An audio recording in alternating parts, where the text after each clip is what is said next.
Mal à comprendre pourquoi est-ce que des scientifiques, des études biaiseraient, c'est-à-dire... C'est ça, c'est le grand sujet. C'est le grand sujet que l'on se pose tous, au fond. Vous connaissez ces conférences Chatham House à Londres. Rappelez-nous exactement quoi il s'agit.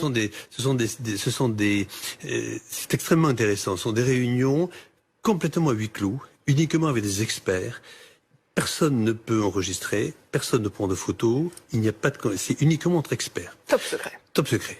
Mais il y a quand même eu une réunion l'autre jour des responsables des revues scientifiques, type Lancet, New England Journal of Medicine. Lancet, qui est donc la revue dans laquelle cette étude dont on parle a été... Ce sont des revues extraordinaires, ce sont des revues...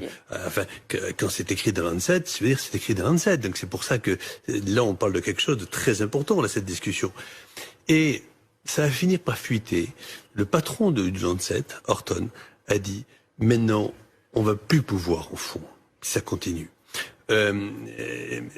publier des données de recherche clinique parce que les laboratoires pharmaceutiques, aujourd'hui, sont tellement forts financièrement et arrivent à avoir de telles méthodologies pour nous faire accepter des papiers qui...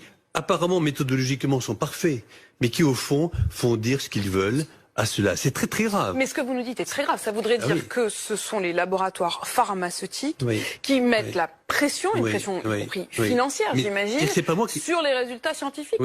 Mais dans ce domaine-là, vous comprenez qui on peut croire encore aujourd'hui? Non, mais c'est pour ça que je me permets de vous en parler, parce que c'est un des plus grands sujets. Enfin, jamais personne n'aurait pu croire, quand moi j'ai fait de la recherche pendant 20 ans de ma vie, jamais j'aurais cru que le patron du Lancet puisse dire ça, et le patron du New England Journal of Medicine aussi. Ils ont même dit que c'était criminel. Le mot a été employé par eux.